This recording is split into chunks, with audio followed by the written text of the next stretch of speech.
point, the show for gamers, by gamers. I'm Bajo. I'm Goose. I'm Rad. And I am D.A.R.R.E.N. Guys, it's happening. The Nintendo Switch is finally out. Oh, yes, that's right, and we're hard at work at reviewing its first games.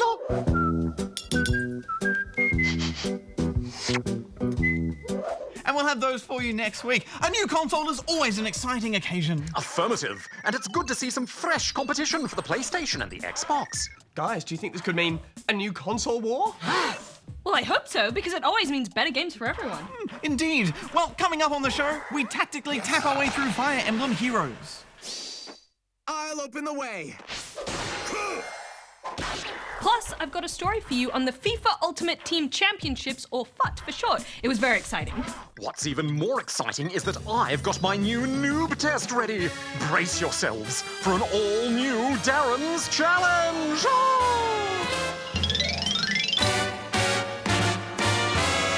Instead of answering gaming trivia this year, the challenge is to guess the game based on only a portion of the image. Here is today's clue. Peculiar. What is it, D.A.R.R.E.N? Answer at the end of the show. Oh, so sneaky, D.A.R.R.E.N. All right, guys, time for our first review. Bajo, let's go to space.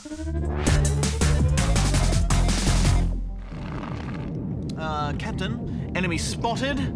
Shields up, engaging. All right, targeting weapon systems. Fire, missile, and laser when ready. They're returning fire. Captain, we've lost weapon 1. That's right, we still have 2 more weapons. Rotate shields to protect the damaged areas. Shields rotating. Nicely done. Shields down, we've lost weapon 2. That's all right, we still have 1 more weapon. We've lost weapon 3, and we're also on fire. Any chance of escape? Low probability of success, I don't think so. There's only one option then. You're not talking about. We ram them. Engage.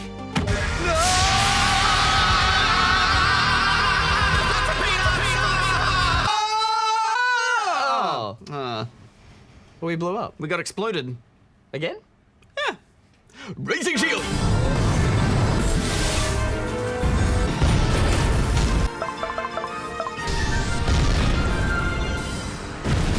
Holy potatoes, We're in Space is a spaceship combat and exploration game where you get to build and customize your own spaceship and then duke it out in spaceship turn-based battles. The story begins with an exciting face-off between 2 old rival ship captains, Hal and Gigi. Cleverly, this introduction and the following missions also act as a fantastic tutorial. Something you definitely need for a tactical game like this, as it can get quite complicated. True, D.A.R.R.E.N. It's also an excellent demonstration of what a fully upgraded ship can do, and that gives you something to aim for in the main game. Once the first fight is over, you quickly take control of Gigi's granddaughters, Cassie and Faye, who are on a mission to find Gigi, their missing grandfather. And to do this, you'll have to fly through solar systems, fight exciting space battles, and explore randomly generated planets. Each zone has its own story mission to complete, and each of those helps generate clues about what happened to Gigi. I just love this animation and art style. Yes, and the gameplay is very similar to one of our all-time favourite games, FTL, Faster Than Light.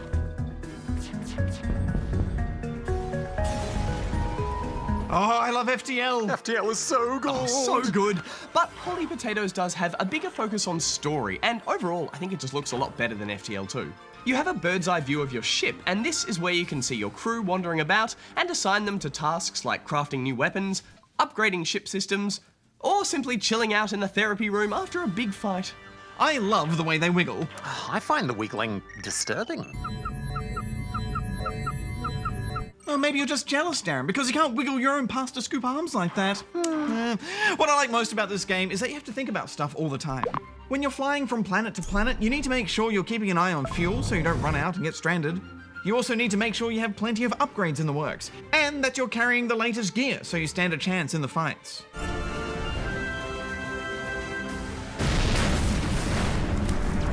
Well guys, I also found the planet exploration really exciting. When exploring, you'll often be faced with tricky decisions to make. Choose wisely, and you might get a new crew member or some cash, but choose poorly, and your ship might take damage.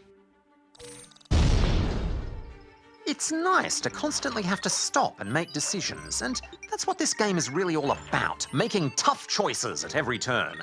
And that is no more apparent than in combat. Yes, facing off with another ship is always a challenge, and you need to make sure you use the right weapon in the right situation. Oh, indeed. Lasers are great for single targets. Missiles do damage to nearby systems. Shrapnel weapons hit random targets. Wave weapons are blocked by shields. Oh, there's heal weapons too. Keeping track of what's going on in a fight is tricky, but I found the more I played, the more it just made sense. And don't be fooled by this cute look, because there is some serious strategy going on here.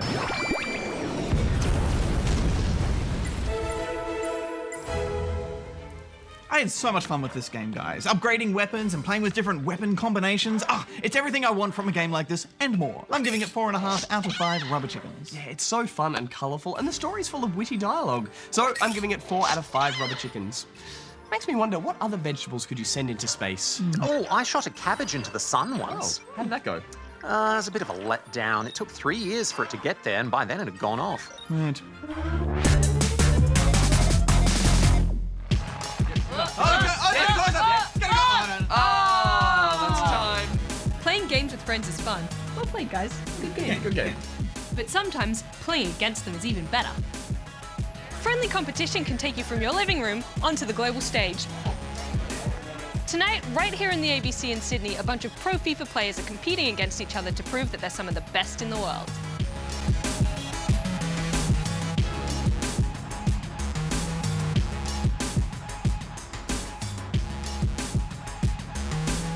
So Todd, what's happening here tonight?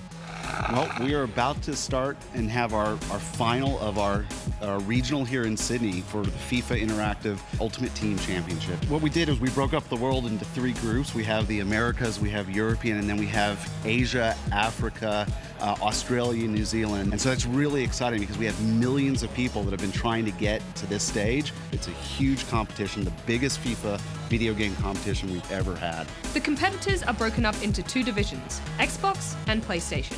At the end of the day, the champions on each console face off against each other to find out who the ultimate winner is. But glory isn't all they win.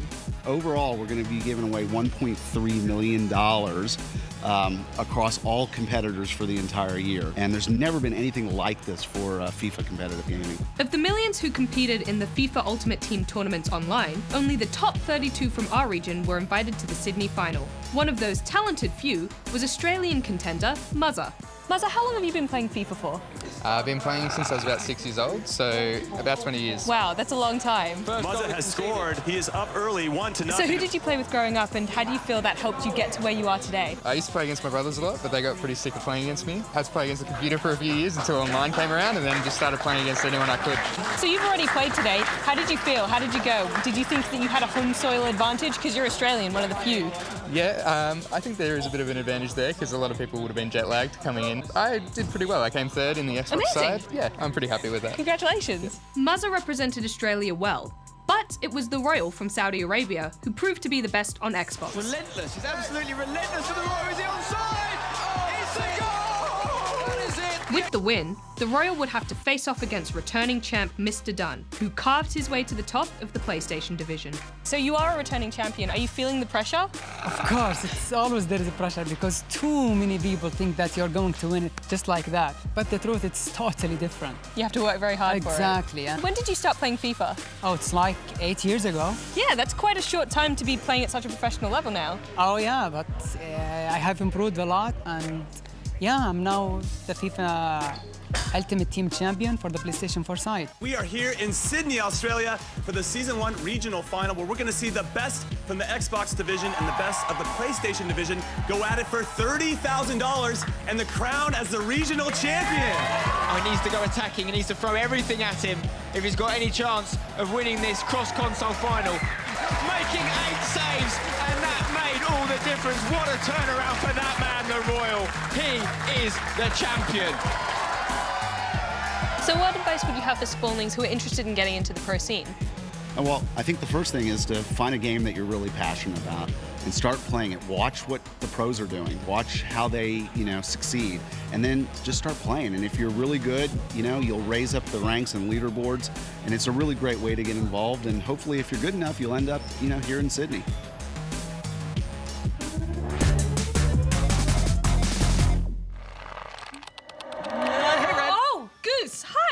What are you doing here? I was expecting Bajo. Well, I thought we'd mix things up with the hosting combos on our spawn point this year. So you and I can do one, Darren and Bajo can do another. Oh, could I do one with Darren? Yeah, I don't see why not. I think the possible combinations are endless. Well, actually, it's like 6 combinations. Saying it's endless is a bit of an exaggeration, don't you think? I'm pretty sure it's endless, but yeah, sure. Well, why don't we pick a question already? Let's do it, Goosey. First up, we've got this one from Wolfie Girl in Unicornucopia in South Australia. Oh, cornucopia of unicorns. Unicornucopia. So many of them. South Australia. Too good game. Please answer! I was wondering if you know how to transfer Pokemon from Pokemon X and Y to Pokemon Sun and Moon. I have a shiny Umbreon and a level 100 shiny Ditto waiting. Please answer! If you don't, I will silently cry in the corner plotting to steal your cookies and plushies. P.S. Bajo is a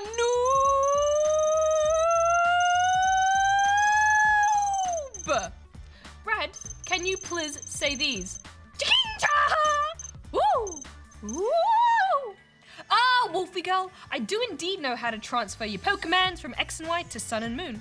Basically, all you need to do is download a thing called Pokemon Bank from the 3DS eShop and follow the prompts. Yeah, it lets you upload your Pokemon to an online database and then transfer them to other games. There is sadly a small yearly subscription fee for using it though, and it is worth noting that once you transfer your Pokemon to Sun and Moon, well then you won't actually be able to transfer them back to X or Y. Yep, that's correct. Well, let's move on to this one from Twilight King, who is in Twilight Town Cheese Mirror in Western Australia. It's a king, we have We to should bow. bow. It's a Mirror King, so both sides. I'm sorry. I have 3 questions for Rad only. 1. Should I go to E3 this year? 2. I cannot get Forza Horizon on my computer. 3. Please tell me whether to get a Switch or not. Goose, do these. And percentage. Rad, do this. Thanks. Well, Rad, I've been to E3, so I'll start this one off. Twilight King, E3 has usually been a media and industry-only event, but it is going to be fully open to the public this year. So, if you manage to buy a pass, then sure, you can go. Having said that, it would be a super expensive trip. The pass itself costs a few $100s, and then, of course, you and your grown-ups would have to fly to Los Angeles, which would be a few $1,000s, not to mention accommodation and other expenses. Plus, you can actually get very similar experiences here in Australia now. So, I'd suggest going to one of the Aussie Game Expos first to see if you like the experience before even considering making a trip to E3. That said, E3 is the big kahuna of video game expos. So if you really want to go, then sure, go for it. It'd be a fun experience. I've never been. Radley, I did love going last year. It had been a lifelong dream of mine to go, and it's super exciting to be around all the latest games as they're freshly announced. Although, another good option would be to watch all the live streams of E3 online, which is kind of almost as good as being there. Yeah, I really like the live streams, they're great. Just be sure to check with the grown-ups, because E3 does showcase M-rated games. But moving on to your other questions, only Forza Horizon 3 is available on PC, and you need to be running on Windows 10. But if you've got a Windows 10 PC, then just look for it on the Windows Store and you should be able to find it easily. As for whether or not to get a Switch, well, we can't really say right now since we only just got our hands on one ourselves. But I'd suggest you just keep tuning into Spawn Point throughout the year, and hopefully our impressions and reviews can help you decide if it's right for you. Well, speaking of the Switch, let's move on now to this one from Darren is a noob! Who lives in Darren is a noob? In Tasmania. Now, it's a philosophical question that can't be answered. He lives inside himself. Where he is, my brain. Darren is a noob! Because in the first episode of 2017, he said no Nintendo Switches have been sold. This is incorrect! Thousands and thousands of them have already been sold. You can pre-order them, which is the same as buying, and so many have been bought, Nintendo has ran out of stock. Also, he has wrongly accused people of being a noob before, so that means he is a double noob and must take a double sip!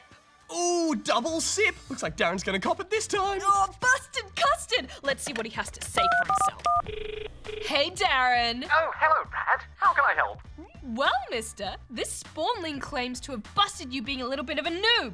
They're saying you were wrong when you said the Switch hadn't sold any consoles since loads of people have pre-ordered them. What do you have to say for yourself? Well, in my opinion, a pre-order does not count as a sale, since pre-orders can still be cancelled and don't represent a sold console physically in a home. Yes, but Darren, don't the shops need to buy the consoles first so they can then offer them as pre-order?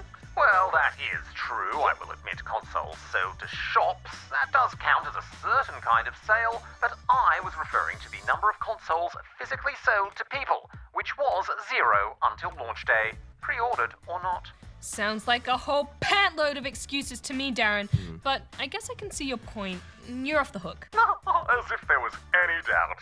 Goodbye. Bye, Darren. Bye. Okay, I think we have time for one more quick question, and we'll go with this one from Danielle, who is in Ripley, Queensland, believe it or not. Pantload of excuses. Does Darren even wear pants? Well, he has, like, leg plating, which Yeah. hides his insides. You could say that's kind of like a pant. I think he'd look pretty trendy in pants. What was that game you guys did an episode on? And it was like a history game, but it was also educational. It was last year sometime, 2016. It had great graphics as well, and it was a PC game, I believe. Thanks, D. Well, Danielle, I'm not 100% sure what game that is, but from what you've said, my best guess is that you're talking about Civilization 6. That is a very good guess, Goosey. It fits the bill very nicely. It's a great game, loads of tactics and strategy with a sneaky bit of historical education tucked under there for good measure. Yeah, you can learn things, and you're not even trying. Oh, that's the best kind of learning, Goose. And I heard they're adding Australia as a playable civilization for the first time ever, and it's part of a free update. Oh, crikey, Radley! Struth, too right, mate. But on that note, we are out of time for this week. If you'd like to ask us a question, you can send it in here. Oh, nicely done. Oh, ready? Watch this trick. Yeah? Whoa! Oh, it's coming back. Crikey! Oh!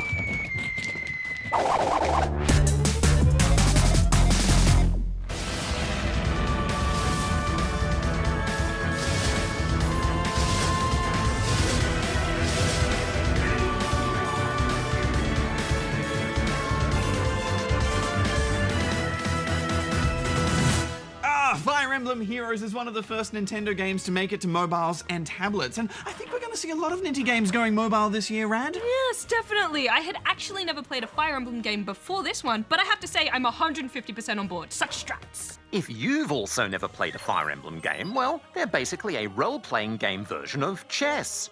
Kings, queens, princesses and princes fight it out alongside other heroes in a world of medieval political drama. That's right, Darren, and there is a lot of drama. Drama! In Heroes, portals between worlds have opened, and an invading force is causing chaos and breaking the peace of the lands. Your job is to summon allies, train them up, and fight to win over other factions. Fire Emblem Heroes isn't as deep and complicated as the 3DS games, but it is free to play and it has a lot going for it. That's right, Bajo. Such as the fashion. Such dazzling outfits! Such extravagance! You know what else was dazzling? The gameplay. There was a wonderful scissor paper rock strategy to the fights. There's a color triangle of classes. Red beats green. Green beats blue. And blue beats red. Let's go. So if you attack a green class with a red, you'll totally own them. But if you attack a red with a green, you're going to have a bad time. Must retreat. Yeah, it's a great system. It's simple at first, but it's the way that enemies are placed on the map that forces you to think about your strategy with every fight. It's always good to have a mix of all three classes in your party and really plan out who you want to attack in a map first. But you know what they say, Rad? Sometimes the best offense is... More offense! No, a good defense. They both work for me. It can be better to lure enemies to you one by one and find little choke points on the map so the enemies can't surround you and gang up on you. And managing your ranged units is very important too. Having an archer is essential, especially when going up against flying creatures. Success is often about who makes the first strike. If you can pit the right units against the right enemies at the right time and strike first, your chances of success are exponentially higher. Yeah, that first strike is super important. Yeah, but even then, not everything goes according to plan. This is a free-to-play game, and there's a few confusing in-game currencies that you use for leveling up your allies and building stuff. But really, it's all about orbs. Orbs let you expand your base for XP bonuses, summon new heroes, and of course, you can buy them with real-world money. But remember to check with your grown-ups before purchasing anything. Yes, good point, Brad. I found that I only really ran out of orbs when I was trying to summon a whole bunch of new heroes, because occasionally, when you get a 5-star hero, a little cutscene plays, and it's super exciting.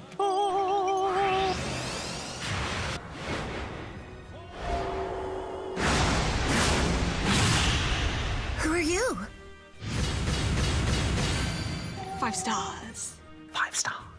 There are plenty of other ways to earn orbs. Challenges, jewels, special maps, and training maps.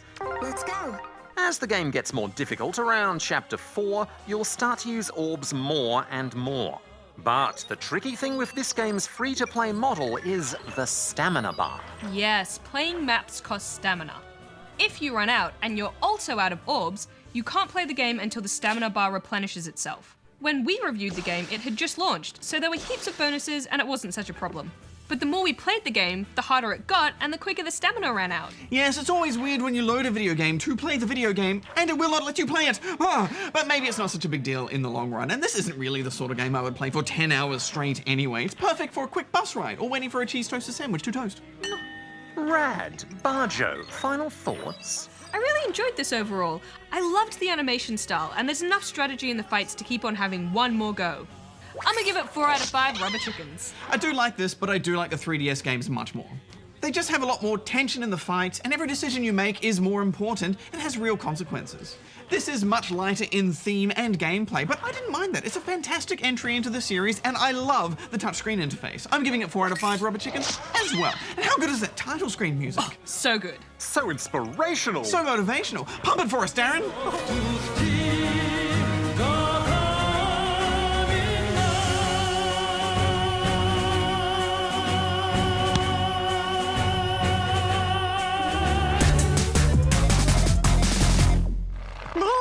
It's time to give you the answer to my challenge. Oh, tell us, Darren. Oh, I totally know the answer. Yeah, me too. Shush, patience. Now, at the start of the show, I asked you to identify the game in this image. And the answer is... Pokemon Sun and Moon. And they're the starter Pokemon. Yeah, there's Rowlet, Litten, and Poplio. Oh, we did it, you guys. But you didn't answer anything, Bajo. Team effort, Darren. It was a team effort. Next week on the show, we'll bring you our final verdict on 1-2 Switch. And slam down some Soda Dungeon. Remember, you can catch Spawn Point Scoop on the ABC Me app this Monday, where I'll bring you all the latest in gaming news. And there'll be reviews and more from us throughout the rest of the week. That's right, and here's a little tip. You can press the plus button on the ABC Me app and add us to your favourite shows. Speaking of shows, Bajo, don't you have a new one? That's right, Rad. It's called Trip for Biscuits, and you can watch every episode right now on the ABC Me app and iView. Oh, Trip for Biscuits. That sounds delicious. I love biscuits. Yeah, I mean, it's not really about biscuits. It's about aliens and detective stories. Are there biscuits in it? There are biscuits in it, but once again, it's not really about that. Oh, I can't wait to watch your biscuit show, Bajo. Until next time, may all your games be good ones. Rat out. Goose out. Darren out. Bajo out. Bajo, your show has lasers in it? Oh, yeah, heaps of lasers, Darren. You would have loved it. Then why didn't you take me on as a laser consultant? Oh, well, we already had a laser consultant, and I assumed that you'd be too busy. But my lasers are great. Have you forgotten how good they are? No, Darren, we haven't Maybe it's forgotten. time for a demonstration. Oh, no, we're fine. Charging my laser!